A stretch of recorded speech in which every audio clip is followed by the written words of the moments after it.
Shalom Bapak Ibu dan saudara-saudari semua. Puji Tuhan nih kita bisa bertemu lagi sekalipun beribadah tengah minggu online GKKD Jakarta Utara lewat virtual ya, lewat channel YouTube GKKD Jakarta Utara. Nah Bapak Ibu rekan-rekan semua jangan lupa ya sambil menikmati ibadah sambil di-share juga ibadah kita malam hari ini supaya semua orang-orang di sekitar kita bisa diberkati bersama-sama. Amin Bapak Ibu. Oke, kita juga bisa salam-salam, sapa-sapa melalui kolom komen yang ada di YouTube channel Bapak Ibu semua. Oke, Bapak Ibu yang luar biasa, kita mau mulai ibadah kita. Sebelum itu kita mau berdoa, mari kita datang sama Tuhan. Bapak yang baik, terima kasih Tuhan. Sungguh kami bersyukur punya Allah yang dahsyat, yang ajaib seperti Engkau. Kasih setia Tuhan yang tidak pernah habis buat setiap kami. Malam hari ini Tuhan, kami setiap umat-Mu, kami datang kepada Engkau. Kami mau meninggikan Engkau, kami mau memuliakan Engkau Bapa, Raja di atas segala Raja.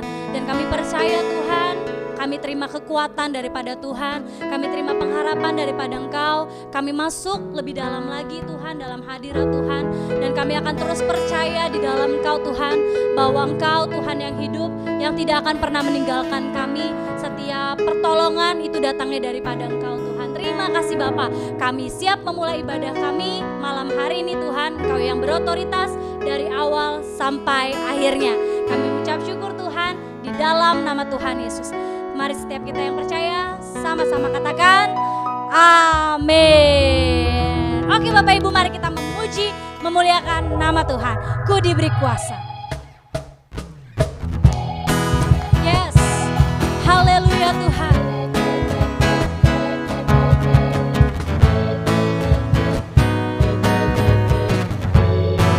Sama-sama kita katakan, ku diberi kuasa dari Raja mulia, menaklukkan musuh di bawah kakiku. Ku pakai kuasa dari Raja mulia. Bila Allah ada bersamaku, siapa jadi lawanku? Oh, sungguh besar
bersorak merayakan.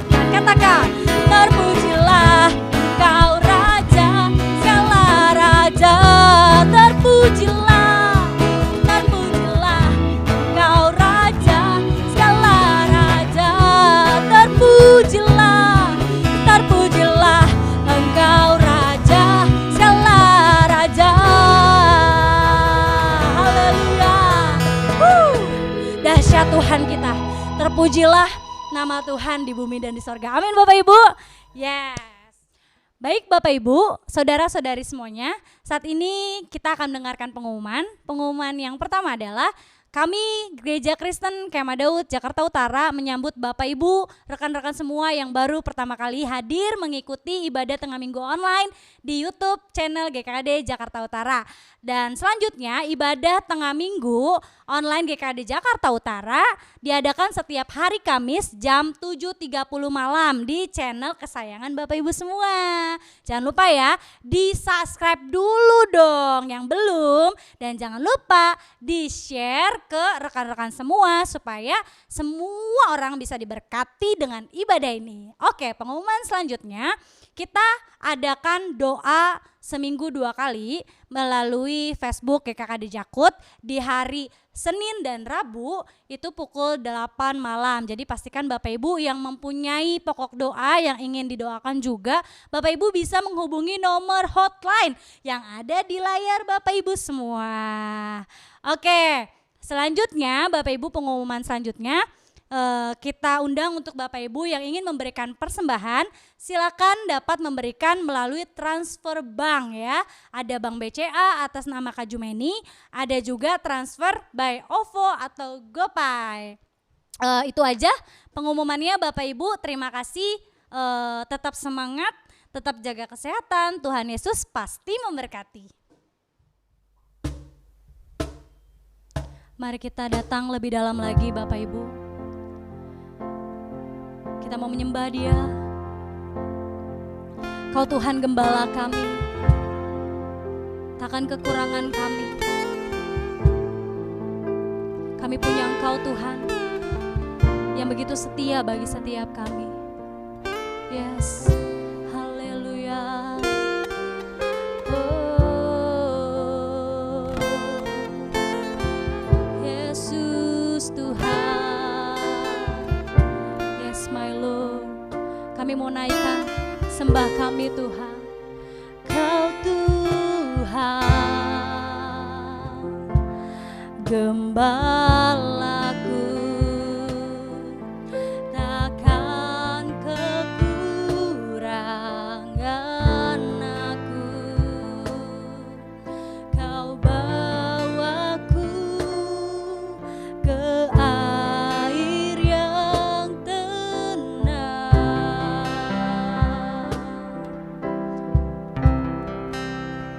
dan pulihkan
sebab Engkau Allah gembala kami. Kau Tuhan, gembalaku, takkan kekurangan aku. Kau bawaku ke air yang tenang, oh dan pulihkan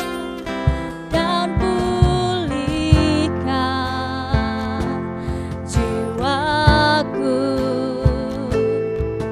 dan tuntun langkahku kepada jalan-Mu, karena nama-Mu.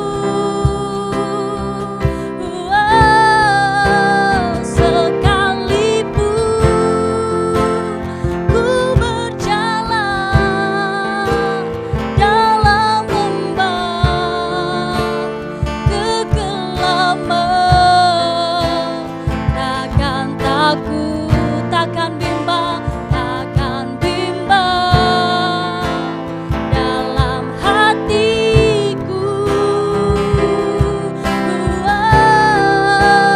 Kau membuatku merasa tenang, merasa aman di kaki-Mu. Ku bersujud menyembah-Mu Tuhan. Yes, genap hati, katakan sekalipun, sekalipun ku berjalan dalam lembah kekelaman, takkan takut, takkan bimbang dalam hatiku. Kau membuatku, Kau membuatku merasa tenang, merasa aman di kaki-Mu. Ku bersujud menyembah-Mu Tuhan, menyembah-Mu segenap hati. Oh, oh, menyembah-Mu Tuhan dengan segenap hati. Kami datang Tuhan, kami percaya kepadamu. Oh Yesus, kami tak takut Tuhan, kami tak bimbang, sebab Allah beserta kami. Oh Yesus, Kau bersama kami Tuhan, Kau yang ada di setiap jalan kami. Yesus Tuhan, yes my Lord, Kau kuat kami, kami menyembah Engkau selamanya. Haleluya, haleluya Yesus. Yes, sekalipun Tuhan, sekalipun ku berjalan dalam lembah kekelaman, takkan takut, takkan bimbang dalam hatiku.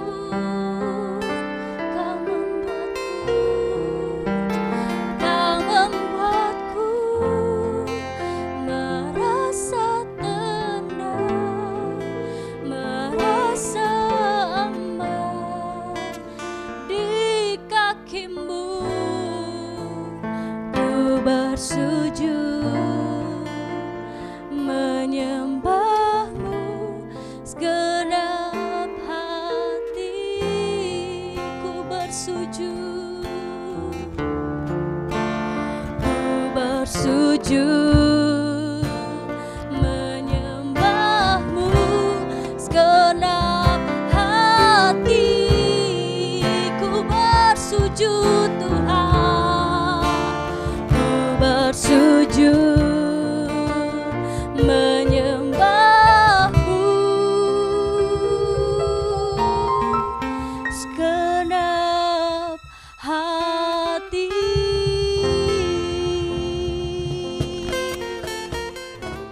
Shalom, selamat bertemu lagi, selamat malam.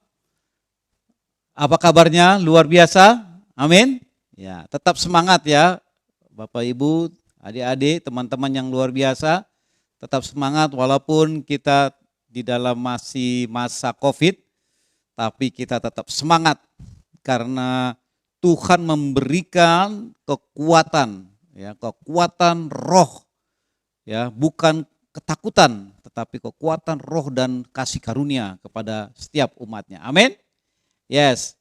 Baik, pada malam hari ini kita bersyukur kita akan memulai lagi ibadah tengah malam GKKD Jakarta Utara. Tapi sebelum kita mendengar firman Tuhan, tadi kita sudah mendengar pujian-pujian penyembahan yang luar biasa dan kita akan mendengar firman Tuhan dan sebentar kita akan berdoa lebih dahulu. Mari kita datang pada Tuhan. Bapa di surga, Bapa yang kami sembah di dalam Yesus Kristus Tuhan kami datang pada Engkau di malam hari ini. Kami percaya bahwa Tuhan tetap mengasihi kami, tetap ada dan bersama-sama kami dalam segala keadaan. Bahkan di tengah-tengah kesusahan, penderitaan, bahkan ketika kami sakit pun, Tuhan ada bersama kami. Dan sebentar kami mau mendengarkan pesan Tuhan, firman Tuhan bagi setiap kami dan jemaat Tuhan dimanapun berada. Mari Kau berbicara melalui hambamu, urapi setiap yang mendengarkan juga dimanapun berada di dalam nama Tuhan Yesus Kristus. Kami berdoa dan mengucap syukur. Amin. Oke, sekali lagi selamat malam, shalom dimanapun Bapak Ibu, saudara-saudara, teman-teman, adik-adik, mungkin di rumah, mungkin perjalanan, mungkin di kamar atau mungkin mungkin lagi keadaan terbaring karena sakit atau apapun. Tuhan Yesus memberkati, Tuhan Yesus mengasihi. Amin. Nah, hari ini saya digerakkan, saya percaya Roh Kudus menggerakkan saya untuk tema hari ini. Saya percaya kita semua sudah alami dan sudah mengikuti, ya, yaitu komunitas rohani, ya, komunitas rohani. Judulnya komunitas rohani menghambat atau memberkati, ya. Bapak Ibu Saudara kasih, komunitas rohani itu ya, kalau Bapak Ibu Saudara ada di komunitas rohani, bisa di gereja itu komunitas rohani, kemudian di persekutuan atau kita bilang sekarang blessing community, atau juga persekutuan di kantor atau di tempat-tempat lain di mana nama Tuhan ditinggikan. Nah, saudaraku, ada beberapa yang mengatakan bahwa komunitas rohani itu asik banget gitu ya. Seru, asik gitu ya, dan sangat memberkati dan membuat kita menjadi bertumbuh gitu ya.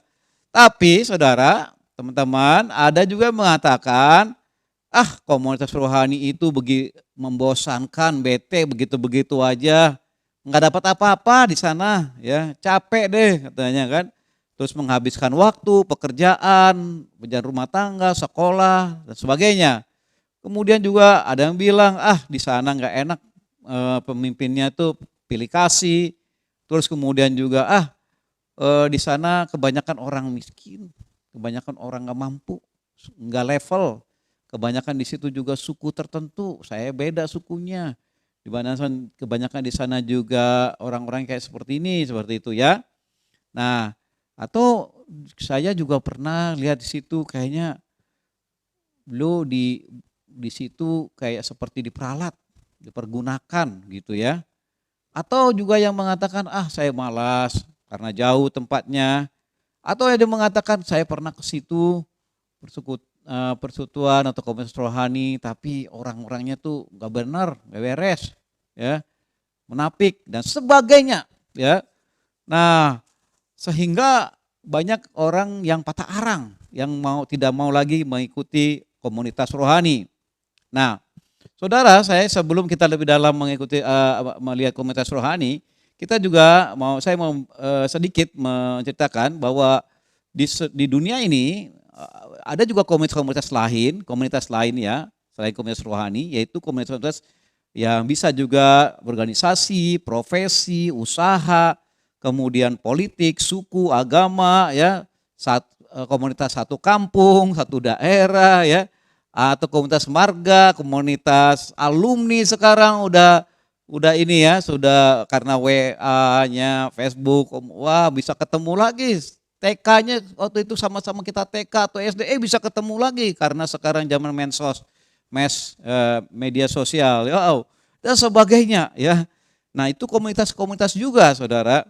Nah kalau komunitas itu di dunia ini memang ada satu yang di mana orang bisa ngikut, ada kekuatannya. Misalnya ada yang tujuannya, misalnya ada satu kesamaan, ya, ada kesamaan hobi, kesamaan kerja dan sebagainya, ya. Kemudian ada juga yang tidak punya tujuan, ada juga sekedar fun, sekedar untuk status sosial, ya. Kalau di situ, wah kita dipandang orang, kita hebat. Ada juga bisa juga kekuatannya di situ kalau komunitas dunia itu bisa saling memperhatikan, bisa benar. Atau ada kegiatan bersama gitu ya untuk memberkati dan sebagainya. Atau juga bisa saling menolong atau saling berbagi, misalnya saling sharing ilmu, sharing pekerjaan, pelayanan sebagainya. Juga bisa punya banyak kenalan ya untuk satu kemajuan di bidangnya, dari profesinya, banyak kenalan, banyak link gitu ya. Dan juga bisa juga beberapa ada sekali dua kali kegiatan ibadah bersama. Tapi ada satu juga kelemahannya yang kita harus tahu bahwa komunitas dunia ini seringkali tidak fokus atau tidak punya visi untuk satu kebenaran firman Tuhan ya. Kemudian nilai-nilainya adalah nilai-nilai dunia, nilai-nilai yang kita sering lihat dunia nggak apa-apalah begini dan sebagainya ya, nilai-nilainya tuh dunia sekali. Dan kelemahannya juga saudara teman-teman bahwa kita juga bisa terpengaruh begitu ya dengan gaya komunitas itu, gayanya, perkataannya, perbuatan, bahkan tingkah laku kita terpengaruh. Dan juga tidak ada pertumbuhan rohani dalam komunitas seperti itu. Kemudian tidak ada hati atau membawa orang kepada Tuhan. Kemudian masalah-masalah kita itu tidak, seringkali kalau kita ada masalah itu tidak membuat kita selesai masalahnya. Bahkan mungkin ya segitu-segitu aja atau bahkan bertambah masalah. Dan juga yang lebih ini lagi adalah waktunya terlalu banyak, tidak produktif dan tidak mengalami pengenalan kita akan Tuhan. Nah saudara, saya nggak mengatakan bahwa saudara, teman-teman tidak perlu mengikuti komunitas dunia ya. Saudara misalnya, saudara profesi apa, semua ada organisasinya, ada komunitasnya. Sekolah memang ada satu keuntungan, ada sesuatu yang kita dapat dari komunitas itu ya. Tetapi kita harus hati-hati juga kalau kita terlalu dalam, waktu kita habis, kemudian gaya hidup komunitas itu mempengaruhi kita, karena firman Tuhan katakan bahwa pergaulan yang buruk merusak kebaikan. Nah itu hati-hati kita ya, kita harus memilah-milah dan kita harus jangan terhanyut dengan komunitas di dunia itu. Saudara boleh saja ngikut tetapi jangan terhanyut dan jangan terikut dengan gayanya, dengan caranya dan sebagainya kalau itu bertentangan dengan firman Tuhan ya. Saya juga ikut juga ada kumpulan marga atau kumpulan teman-teman alumni SD, SMP, SMA, kuliah gitu. Tapi saya tidak terlalu kalau begitu, karena kan saya punya prioritas Bapak Ibu Saudara. Ya kalau itu mengganggu prioritas saya, membuat itu tidak terlalu penting, ya saya tidak ikut gitu. Tapi kalau saya waktunya kosong ya boleh sekali-sekali ya. Tapi tidak hanyut dengan komunitas itu saudara. Nah itu yang disebut komunitas di dunia ini. Nah sekarang apa itu komunitas rohani? Saya bagikan sedikit. Komunitas rohani itu pertama kali disebut jemaat atau Congregation of Israel itu di kitab Keluaran 12 ketika bangsa Israel keluar dari tanah Mesir dipimpin oleh Musa. Di situ dia ketika mulai mereka ada beribadah, merayakan perayaan Paskah. Di situ ada disebutkan jemaah, congregation, ya, kumpulan umat Tuhan, ya. Itulah pertama kali di perjanjian lama komunitas rohani disebut itulah umat Tuhan. Kemudian juga waktu di perjanjian baru juga, waktu ketika Petrus berkhotbah, ada 3.000 orang bertobat dari segala suku, bangsa, dan segala macam status sosial. Mereka berkumpul, orang-orang yang bertobat itu. Dan mereka bersama-sama memuji Tuhan dari rumah ke rumah. Ya. Dan itulah terbentuk komunitas rohani di dalam perjanjian baru. Kemudian juga apa yang disebut komunitas rohani? Komunitas rohani ini kalau kita lihat dalam 1 Petrus 2 dikatakan bahwa adalah kumpulan satu bangsa yang dipilih oleh Tuhan, ya. Yang dipilih dia menjadi imamat rajani dan umat kepunyaan Tuhan, ya. Jadi umat kepunyaan Tuhan. Dan mereka juga adalah orang-orang yang dari gelap kepada terang untuk memberitakan perbuatan dahsyatnya Tuhan. Jadi itulah komunitas rohani, ya. Nah, kalau sekarang itu gereja bisa itu komunitas rohani. Kemudian juga yang kecil lagi adalah komunitas yang kecil. Kalau kita bilang blessed community, ya. Dan itu kumpulannya. Gereja juga ada gereja yang universal secara ini sinode, ada gereja yang secara seluruhannya. Itulah komunitas rohani, kumpulan orang-orang yang sudah dipilih, yang sudah percaya kepada Kristus Yesus, ya. Nah, kenapa Tuhan membentuk komunitas rohani itu? Yaitu untuk supaya di mana orang-orang yang berkumpul itu memuji dan memuliakan Tuhan, untuk masuk dalam panggilan Tuhan lebih dalam lagi, dan untuk supaya Tuhan bisa orang-orang yang menerima Yesus itu digembalakan, karena orang menerima Yesus itu perlu pengembalaan, perlu ada satu keluarga, yang saling menopang, ada satu pemimpin, ada bapak rohani yang menopangnya, ya. Dan juga komunitas rohani penting itu juga karena untuk supaya jemaat Tuhan itu mengalami janji Tuhan baik secara korporat maupun pribadi dan mengalami pertumbuhan secara rohani. Kemudian komunitas rohani juga tujuan Tuhan adalah untuk memberitakan Injil, memberitakan kasih Tuhan kepada banyak orang, untuk menjadi berkat bagi banyak orang. Itulah tujuan Tuhan membentuk komunitas rohani. Wow, ya. Nah, tapi saudara, ada yang mengatakan tidak sedikit orang yang tidak datang ke komunitas rohani, ya. Mereka sendiri-sendiri, saya bisa kok, saya nggak perlu datang komunitas itu.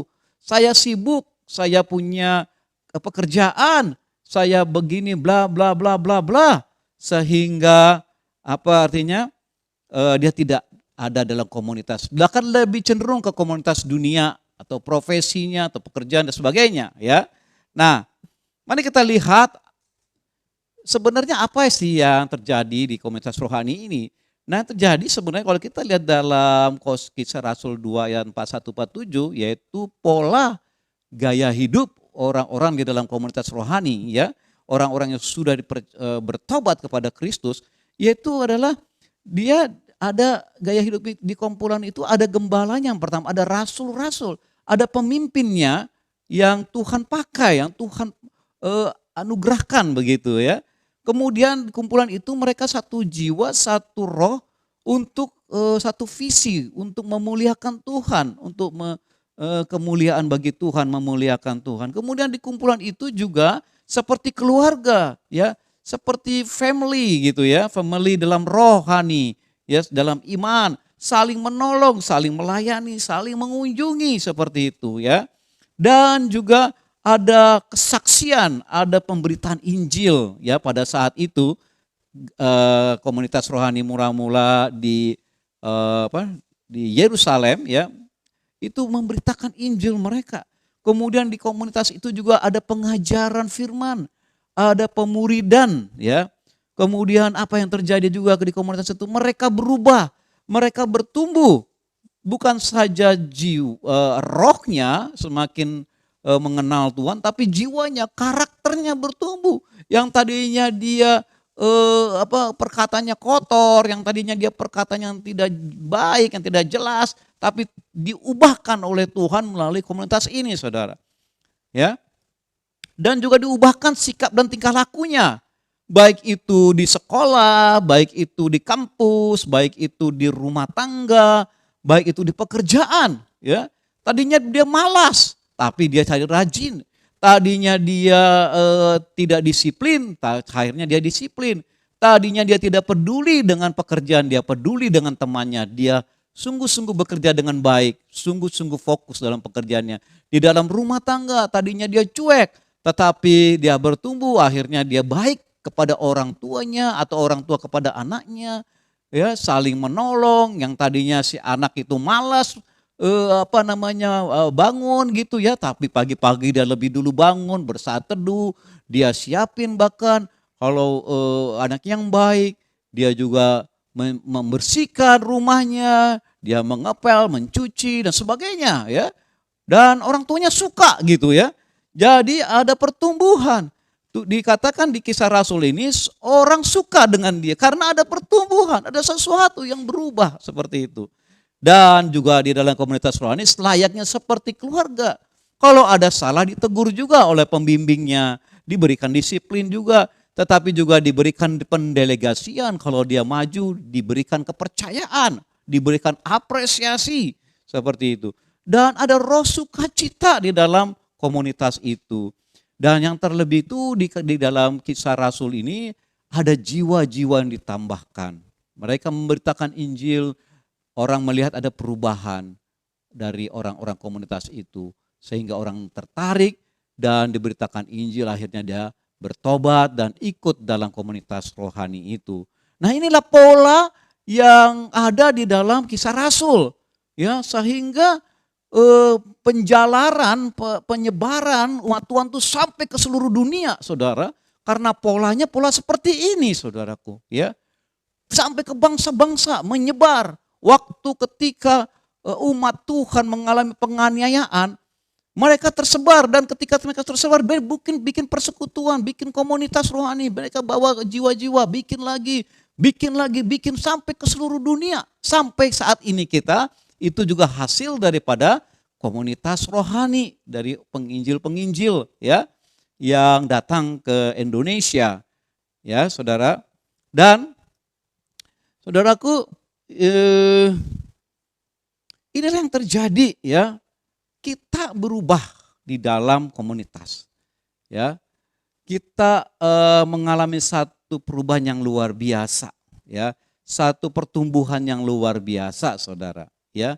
Itu sebabnya kenapa saudara dan saya ketika saudara menerima Yesus, penting saudara ada di dalam komunitas. Penting saudara ada terlibat dalam komunitas. Penting ada saudara berkomitmen di dalam komunitas. Supaya seperti yang dialami oleh gereja, oleh umat Tuhan mula-mula itu. Ya, mereka bertumbuh, berbuah, mereka berani, mereka memberitakan Injil, mereka juga diberkati, mereka memberi. Dan mereka suka menolong, hati memberi, hati menolong itu luar biasa pada saat itu. Dan kita sama, demikian juga kita saudara, kita juga akan bisa mengalami seperti Kisah Rasul itu ketika kita ada dalam komunitas rohani yang hidup, komunitas rohani yang dahsyat. Amin. Nah, saudara, saya mau kasih tahu, tetapi ada beberapa orang kenapa kok dia ada di dalam komunitas rohani, ya, tetapi dia tidak bisa bertumbuh, bahkan dia merasa berat, dia merasa, oh kayaknya ini bukan di sini saya. Seperti itu saudaraku. Nah, saya mau kasih tahu sekali lagi ya. Kalau komunitas itu ya, itu ada hadirat Allah, pasti ada pertumbuhan. Amin. Ya, komunitas ada kasih karunia, pertolongan Tuhan, pasti ada pertumbuhan. Tetapi juga ada syaratnya, saudara. Ya, syarat orang yang di komunitas itu juga harus meresponi, ya, harus terbuka, harus mengalami Tuhan juga, saudara, ya, sehingga pertumbuhannya semakin dahsyat, semakin cepat. Amin. Nah, saya mau melihat beberapa yang saya bisa bagikan beberapa pengalaman-pengalaman selama saya melayani Tuhan, ya. Itu beberapa orang tidak bisa berbuat dalam komunitas rohani. Ada beberapa hal yang saya mungkin bisa ditambahkan bagi teman-teman. Pertama adalah dia tidak punya komitmen di dalam komunitas itu. Dia ada di situ kayak terpaksa atau nggak enakan sama yang bawa. Tidak punya komitmen, tidak mengerti dia ada di situ buat apa. Kemudian ada juga sebagian kenapa dia tidak bisa bertumbuh dan menjadi beban. Karena dia datang ke sana punya motivasi yang salah. Yaitu untuk mencari keuntungan apa yang saya dapat dari situ, ya. Oh, di situ banyak orang kaya, di situ banyak orang yang bisa pinjemin uang. Oh, di situ bisa saya dapat sesuatu, ya. Nah, kalau motivasinya bukan motivasi ilahi, itu akan bahaya, ya. Dan dia akan gampang kecewa ketika tidak mendapatkannya. Kemudian ada lagi beberapa anggota komunitas itu dia tunduk atau dia hormat kepada pemimpinnya sepanjang menguntungkan dia. Sepanjang dia bisa. Kalau dia nggak bisa atau dia waktunya sulit atau perlu harga yang dibayar, no. Dan dia juga tipe tidak mau diatur, ya. Tipenya tuh diri saya begitu, ya. Saudaraku, di dalam firman Allah, di dalam kebenaran itu semua harus ada ketertiban. Ya paling tidak ada roh Allah, ada roh kudus. Tuhan memakai juga pemimpin kalian supaya teratur. Kemudian juga dia tidak mau berkorban, ya. Dia tidak berkorban waktu, pikiran, atau mungkin materi, ya. Dan merasa juga dia terganggu dengan pekerjaan dan bahkan studinya. Ya, dia tidak, saya nggak usahlah dulu, fokus saya pekerjaan, fokus saya studi, ya. Rumah tangga saya nih masih nggak jelas, ya. Saya fokus itu dulu pemulihan. Saudaraku, benar saudara, tetapi kalau kita tidak mencari Tuhan, tidak punya komunitas yang menguatkan, yang bimbing, mengarahkan kita dan menopang kita, mendoakan kita, kita tidak akan kuat. Dan semakin kita fokus kepada dunia, maka semakin hidup kita dikuasai oleh dunia. Benar? Mungkin saudara bisa berhasil, tanda kutip, tetapi roh dan jiwa saudara tertekan. Ya. Nah, kemudian juga kurang kehausan akan firman, kurang mau bertumbuh, ya. Kemudian lebih kepada fokus pada diri sendiri, permasalahannya, dirinya, fokusnya sendiri, enggak mau lihat orang lain juga gitu saudara, ya. Kemudian juga ada juga kenapa dia tidak ikut komunitas, karena sebenarnya ada kesombongan. Kesombongan itu bisa dia ungkapkan secara eksternal atau terbuka atau tidak terbuka. Oh, dia terbuka, dia ngomongnya tinggi, itu bukan level saya dan sebagainya. Tapi kalau tidak terbuka biasanya dia minder, ya. Itu sebenarnya bentuk kesombongan juga. Saya malu ke sana, saya ini dan sebagainya, ya. Akhirnya dia tidak datang atau gengsi, ya. Saya begini apa dan sebagainya, ya. Nah, kemudian juga seringkali merasa dia lebih hebat, sosialnya lebih tinggi, sukunya juga di sana banyak suku tertentu, saya beda, nanti saya enggak diperhatikan dan sebagainya. Kemudian juga kadang pendidikan juga dan sebagainya, ya. Kemudian juga bisa juga dia ada di komunitas itu, kenapa dia tidak bertumbuh? Karena mungkin dia ada persoalan dengan sesama anggota di komunitas itu atau kepada pemimpinan yang belum diselesaikan. Ada akar pahit yang belum diselesaikan. Sehingga dia tidak menikmati komunitas itu, tidak mengalami pertumbuhan, tidak mengalami sesuatu yang besar membuat dia semakin berkembang. Ya. Kemudian juga komunitas itu juga secara keseluruhan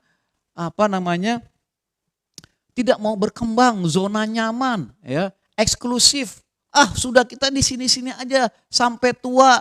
Jumlahnya 5-6 orang udah di sini, nggak usah lagi urusin orang lain. Udah sampai bertahun-tahun dari dulu, sekarang dan selamanya 5-6 orang terus. Eksklusif itu persekutuan itu, komunitas itu.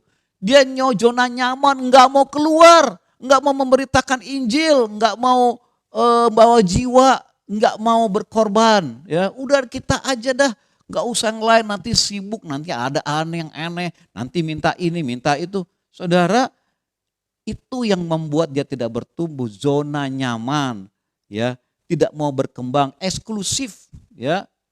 Harusnya dia inklusif, dia terbuka dan dia harus keluar seperti itu.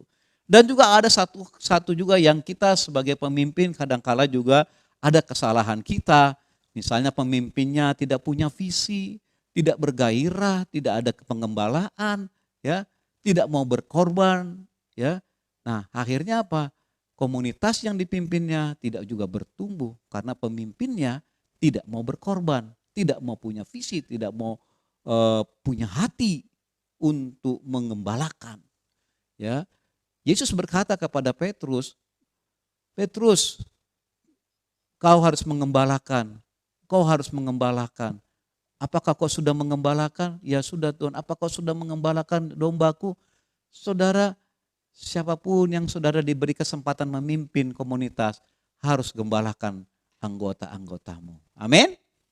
Nah, demikianlah saudaraku, teman-teman yang luar biasa, persekutuan itu, komunitas rohani itu sebenarnya sangat memberkati, ya, bukan menjadi beban, ya. Saya ingat dan saya melihat dan saya mengalami bagaimana banyak orang diberkati, ya, diberkati awal mulanya dia tidak mengenal Tuhan, tetapi ketika dibawa dia semakin mengenal Tuhan. Walaupun dia ada masalah, tetapi dia boleh bertumbuh dan dia mau masuk lebih dalam lagi. Dia punya komitmen yang tinggi dalam komunitas itu. Dia mau diajar, dia mau dibawa dia kemana Tuhan mau dan di mana pimpinan inginkan. Dia mau melayani Tuhan di komunitas itu, di gereja, ya, sehingga dia bertumbuh dan juga akhirnya apa? Keuangannya juga semakin meningkat, saudaraku, ya.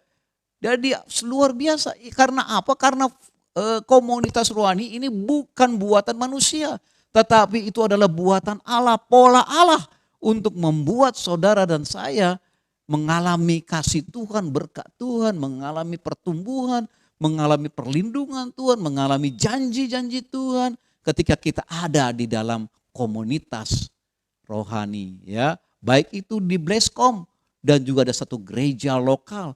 Mari kita bersama-sama untuk kita ada di tempat itu. Mari kita bersama-sama untuk kita melayani satu sama lain di tempat itu. Dan yang utama, mari kita bersama-sama di komunitas itu. Kita memberitakan Injil Kerajaan Allah. Kita memberitakan firman Allah sehingga, ya, dunia akan melihat kasih Tuhan dan berkat Tuhan. Dan mereka juga akan memberitakan juga kebaikan dan kasih Tuhan bagi setiap orang.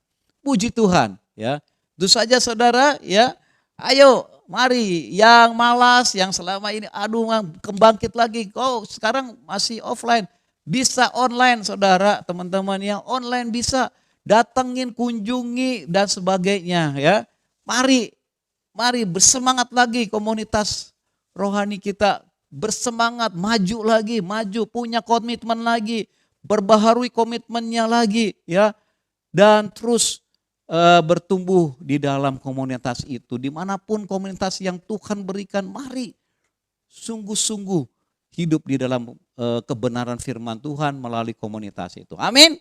Saya percaya Tuhan pasti memberkati dan mengubahkan hidup saudara dan saya.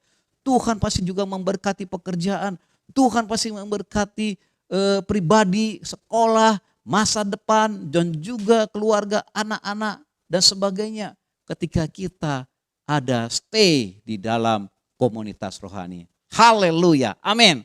Puji Tuhan, saya akan akhiri, saya akan tutup dengan doa Bapak Ibu, saudara-saudara kasih yang luar biasa. Tuhan Yesus memberkati. Mari saya berdoa. Kalau sebelum saya berdoa menutup, kalau ada Bapak Ibu, saudara-saudara, teman-teman yang belum menerima Yesus sebagai Tuhan, belum meyakini dan ragu-ragu akan keselamatan dalam hidupmu, terimalah Dia Yesus. Karena bukan agama yang membuat engkau diselamatkan, bukan agama yang membuat engkau diampuni, tetapi only Jesus Christ. hanya Yesus satu-satunya. Terimalah dia, apapun agamamu, apapun persoalanmu, apapun penyakit permasalahanmu, Yesus menjadi jawaban. Amin. Mari ikuti bagi saudara yang rindu untuk menerima keselamatan, menerima Yesus, ikutin doa saya. Katakan, Tuhan, saya percaya Yesus Kristus turun ke dunia untuk menyelamatkan orang yang berdosa. Saya datang kepada Engkau, ampuni lebih dahulu dosa-dosa saya. Dan saya menerima Yesus sebagai Tuhan dan Juru Selamat saya. Dalam nama Tuhan Yesus. Puji Tuhan, saya akan berdoa menutup Bapak Ibu Saudara, kita datang pada Tuhan. Saya berdoa untuk saudara-saudara yang mengalami persoalan, kami katakan, saya doakan Tuhan Yesus berkati saudara-saudaraku yang mengalami persoalan, baik itu persoalan keluarga, pribadi, persoalan keuangan, pekerjaan, persoalan penyakit barangkali, sakit penyakit, Tuhan sembuhkanlah dia. Oleh kuasa darah Yesus pulihkan dan bangkitkan, angkat segala persoalan, angkat segala penyakit dalam nama Tuhan Yesus. Terima kasih Bapa, segala kemuliaan hanya bagi Engkau. Dalam nama Tuhan Yesus Kristus. Mari terimalah berkat daripada Tuhan. Bapak Ibu Saudara yang kasih, teman-teman yang saya kasihi, biarlah berkat dan damai sejahtera daripada Allah Bapa, kasih yang sempurna daripada Tuhan Yesus Kristus, serta pertolongan Roh Kudus, itulah menyertai setiap kita di tempat ini, dimanapun saudara berada, dari saat ini sampai selama-lamanya. Dalam nama Tuhan Yesus. Amin. Tuhan Yesus memberkati sekali lagi. God bless you. Shalom.